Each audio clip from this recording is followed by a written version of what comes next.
We are consciousness. All that is, has been, and ever will be. There is nothing to fear. Whatever happens, we are always that. Mind fears, because it's programmed to fear. When we're conscious, there's no fear in this. It's a shake of the head. Pathetic.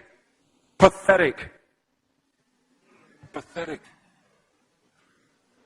And we need to do this. Compliance. We need to challenge that.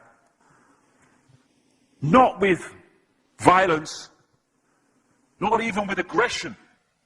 We just need not to fight it. We need to walk away, because without our acquiescence, it cannot survive.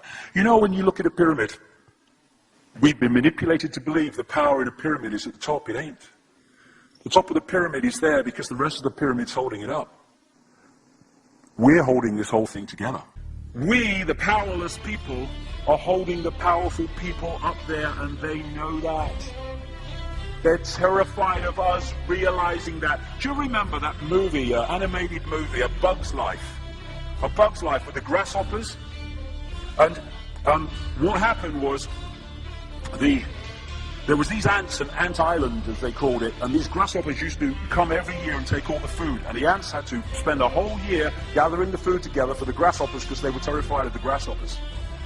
And there weren't many of these grasshoppers, and one day they're in their winter quarters in a tree, these grasshoppers, and they've got all the food they need, and someone suggested among the rank and file grasshoppers that they didn't need to go to Ant Island this year because they had all the food they needed. And then out came the leader of the grasshoppers to tell them the facts of life, and the few are going to control the many. It's a wonderful speech. If you ever can see that movie, A Bug's Life, I do recommend it. And he said, basically, they outnumber us 100 to 1. And if ever they figure that out, there goes our way of life. So we have to keep the pressure on, basically. We have to keep them working, so they don't figure out where the real power is. And that's why this network of manipulation works so hard to keep us in these states. Like I said earlier, what are people leaving foreclosed homes for? Foreclosed by banks that have caused the unemployment that lead to them having to leave their homes. Stay there, refuse to leave, make it difficult for them. Expose them for what they are. We make it so easy, the non-compliance. No longer will we just do it because we're told to do it. Is it just? Is it right? Okay, I'll do it. Is it unjust? Is it not right? I ain't doing it. We start to make the decisions on what we will and will not do based on our values and not some imposition from the dark suits. These people are gonna give me, grant me, or grant me not my freedom. I'm all that is. You can't grant me freedom. No one can grant me freedom. I am freedom. It's what I am.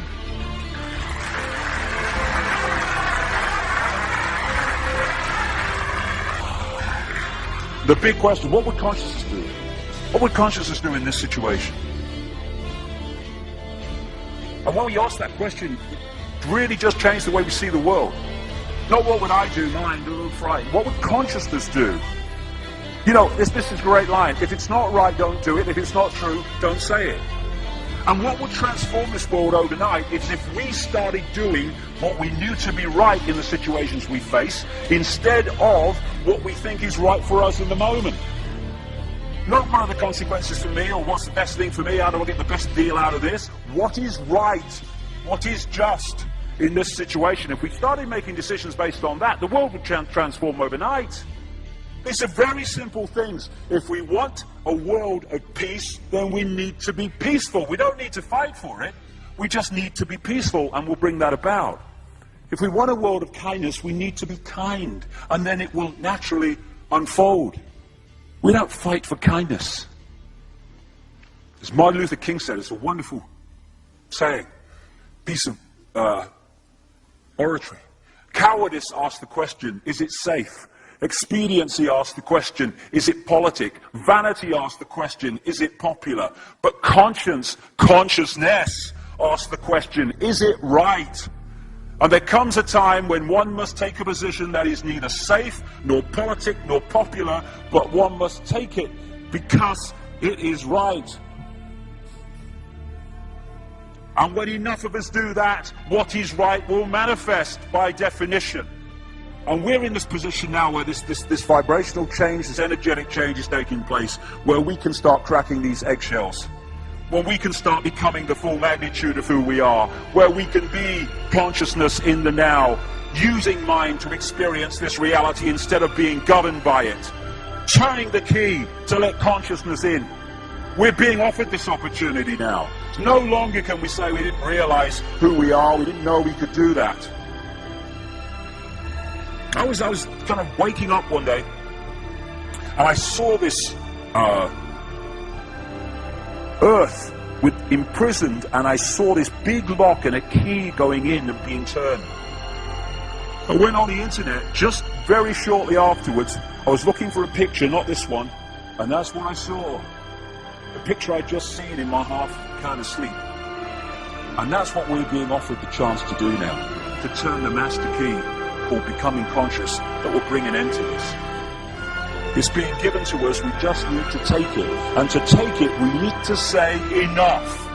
Enough of being enslaved by these people, enough of being enslaved by our manipulated ignorance, enough of being enslaved by the fear of being who we are.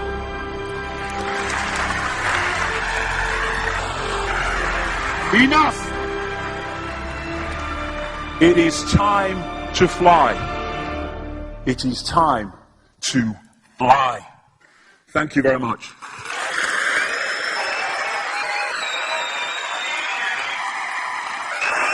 Thank you. Thank you very much. Thank you. Thank you. Thank you.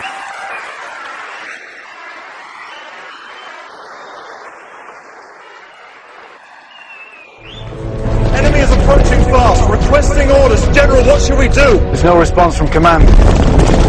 Or from party leader Creedy. Stand down! Stand down!